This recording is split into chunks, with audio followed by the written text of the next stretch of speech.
The sky above Terravis Colony was never truly dark. 3 moons painted the landscape in shifting hues of amber and silver, creating long shadows across the rugged terrain. Nico Reeves stood at his usual post along the settlement's eastern barrier, checking the integrity of the atmospheric shield generators.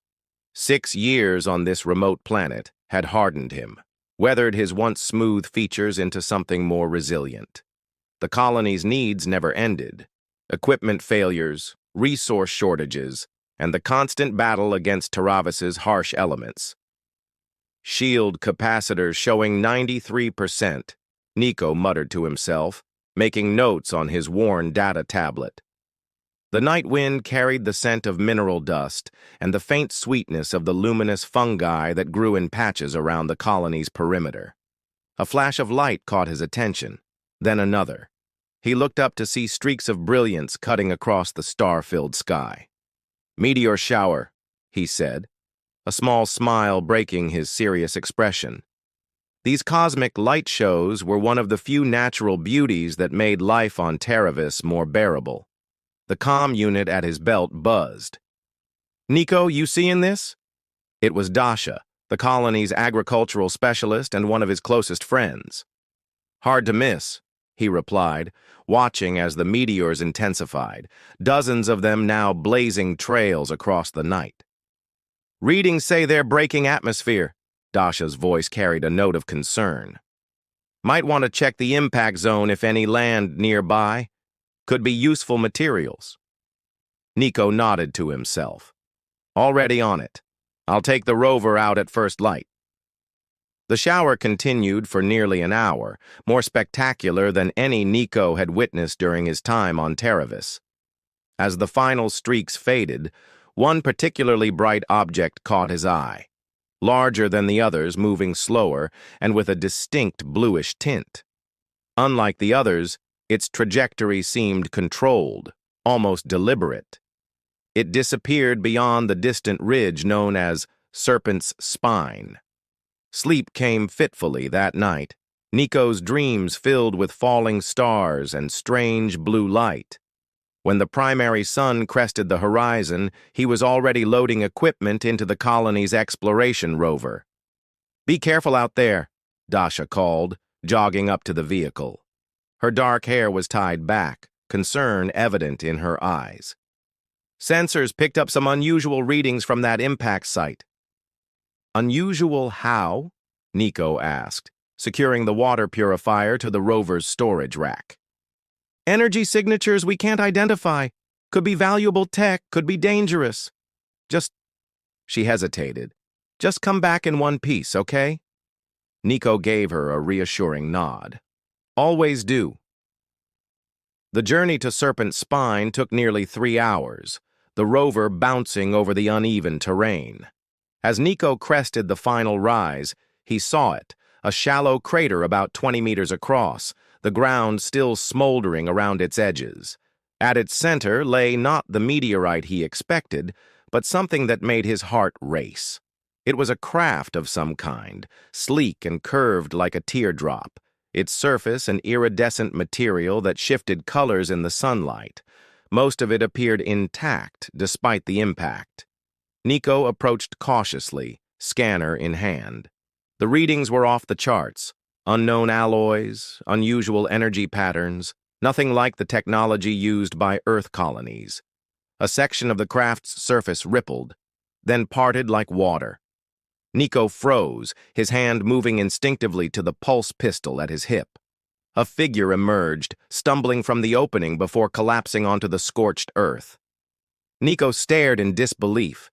It was a woman, or at least woman-shaped.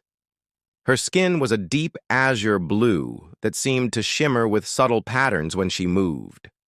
Long, silvery hair fell around her shoulders in elaborate braids, adorned with what looked like small shells and crystalline beads. The clothing she wore was unlike anything Nico had seen.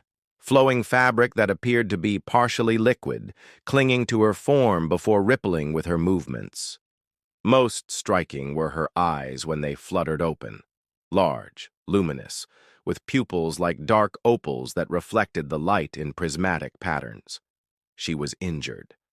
Dark purple fluid, blood, seeped from a gash along her arm, and her breathing came in labored gasps. Nico's training took over. Whoever she was, she needed help. He approached slowly, hands raised to show he carried no weapons. "I'm not going to hurt you," he said, though he doubted she could understand him. "I'm here to help." The blue woman's eyes widened in alarm. She tried to retreat but winced in pain. When she spoke, her voice had an unusual resonance, like words spoken underwater. "Veristal nar Kalem," she said, grimacing. "Thalassa. Thalassa and more." Nico knelt beside her, medical kit in hand. "Thalassa? Is that your name?" She seemed to understand his questioning tone, placing a hand against her chest. "Thalassa." "Nico," he responded, pointing to. Dawn brought new challenges.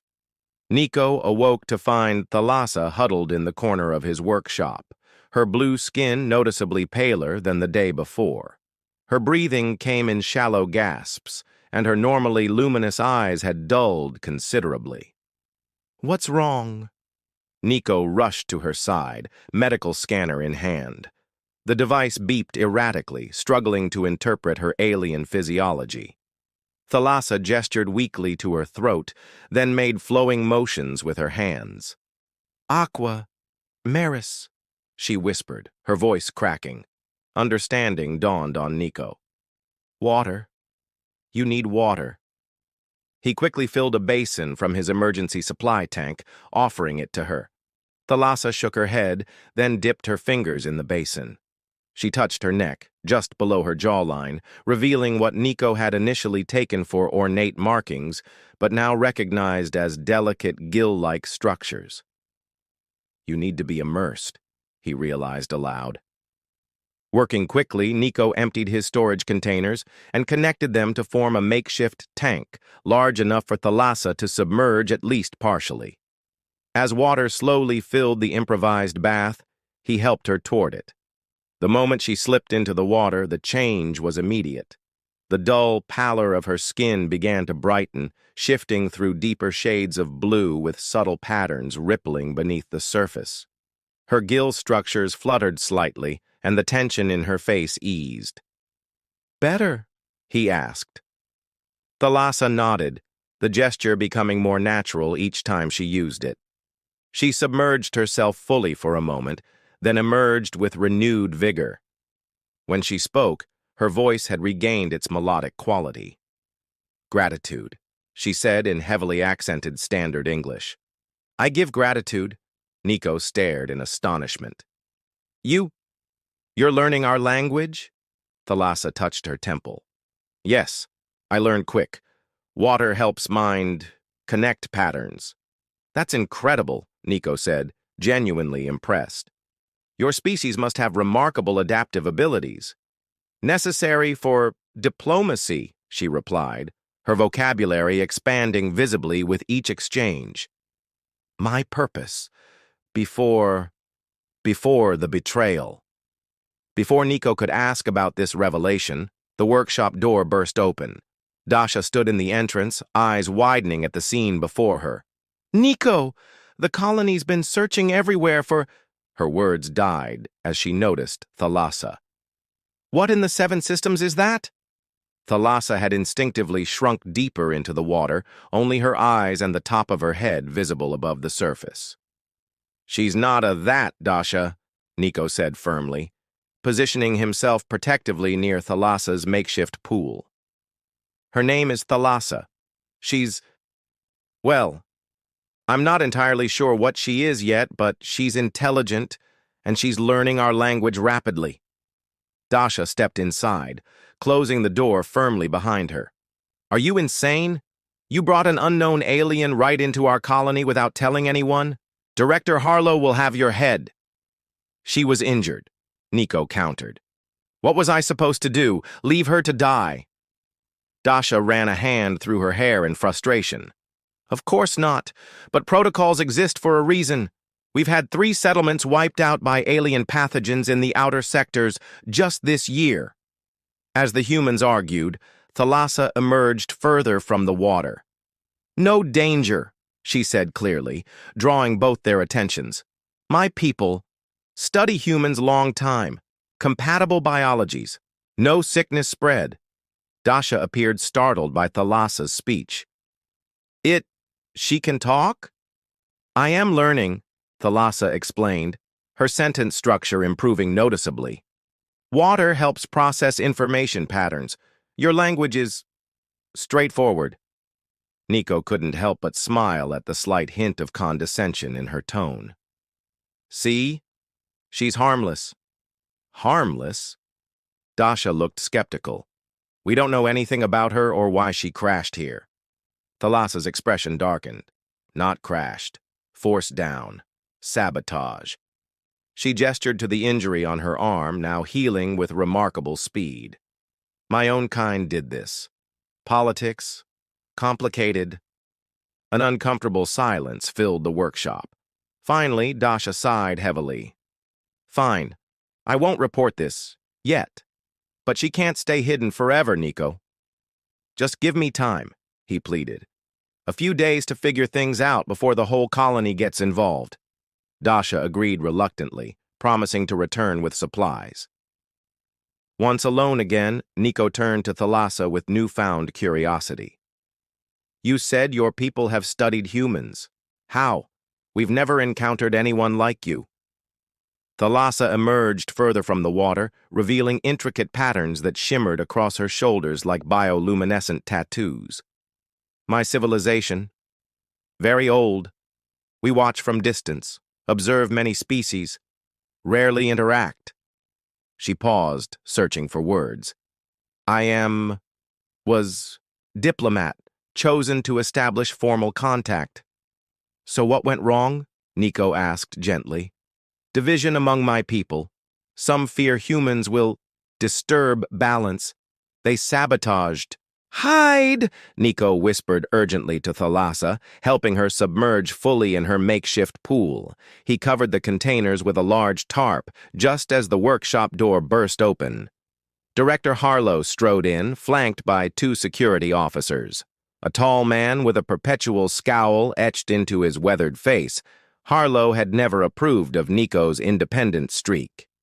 Reeves, he said coldly, care to explain why you've been absent from your assigned duties for 3 days? Nico straightened, trying to appear casual despite the covered containers behind him. Personal project, sir. I filed the appropriate leave request. A personal project that coincides with unusual meteor activity and unexplained energy readings? Harlow's eyes narrowed.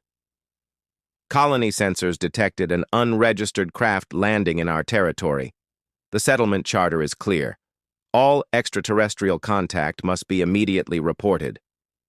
Dasha hovered in the doorway, her expression a mixture of worry and apology. Nico gave her a subtle nod of understanding. She'd had no choice but to warn him. Search the premises, Harlow ordered his officers. Nico stepped forward. Sir, with all due respect, this is my private workshop. You need authorization. Colony emergency protocols override privacy considerations, Harlow cut him off, especially when security is at stake. The officers methodically examined the workshop, opening cabinets and checking storage units. Nico's heart raced as one approached the tarp-covered containers. Just as the officer reached for the covering, a loud crash came from outside. What was that? Harlow demanded, momentarily distracted. Dasha stood in the doorway, an overturned cart of equipment at her feet. So sorry, Director. Clumsy of me, she said, hurriedly bending to gather the scattered tools. The distraction bought precious seconds. When attention returned to the search, the officer moved past the tarp, having noticed nothing unusual beneath it. Nothing here, sir, reported the officer after completing the search. Harlow didn't appear convinced, but had no grounds to prolong the investigation. Very well, Reeves. But you're back on duty tomorrow at first light. and I want a full report on whatever project has been occupying your time." After they departed, Nico waited several tense minutes before removing the tarp. To his horror, the water level had dropped significantly. Thalassa lay at the bottom, her blue skin pale and her movements sluggish. "She's suffocating!" Dasha exclaimed, rushing to help as Nico lifted Thalassa from the depleted water. "The containers must have leaked," he said frantically, checking for damage. "Or she used the water somehow." Thalassa's eyes fluttered open. "Absorbed." "Through skin," she managed weakly. "Natural defense. When threatened." They worked quickly to refill the containers. Once submerged again, Thalassa's condition stabilized, though she remained weaker than before. "That was too close," Dasha said, collapsing into a chair. "We need a better solution. She can't stay here." Nico ran a hand through his hair in frustration. "I know, but where? The entire colony will be on alert now." Thalassa emerged partially from the water. "I must return to my ship," she said with quiet determination. "There are supplies there, technology that can help sustain me away from water longer." "Too risky," Nico argued. "Harlow will have the crash site monitored." "Then we go at night," Dasha suggested. "I can create a distraction, maybe trigger a minor environmental alert on the other side of the colony." The plan was set for the following evening. Nico would return to his duties as ordered, maintaining appearances while preparing for their covert mission. Dasha would monitor security patrols and create a diversion when needed. That night, as Thalassa rested in her pool, Nico sat nearby making preparations. She watched him with curious eyes. "Your friend Dasha," she said suddenly. "She risks much to help me." "Why?" Nico smiled. "She trusts my judgment, and she's always been fascinated by the possibility of intelligent alien life." "And you?" Thalassa asked, her voice soft. "What fascinates you, Nico Reeves?" The question caught him off guard. He looked up from his work, meeting her opalescent gaze. "I suppose, connections. How different parts work together to create something greater than themselves."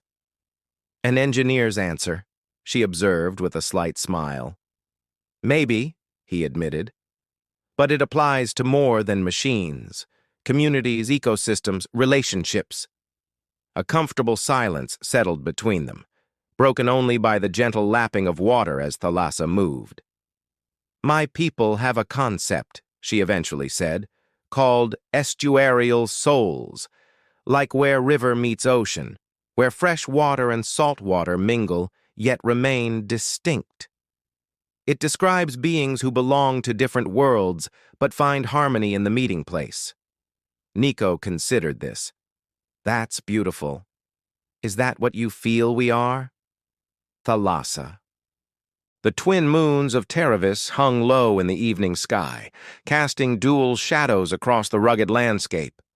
The larger moon, Oros, glowed amber with dark streaks across its surface. The smaller, Lightos, shone with an eerie bluish tint.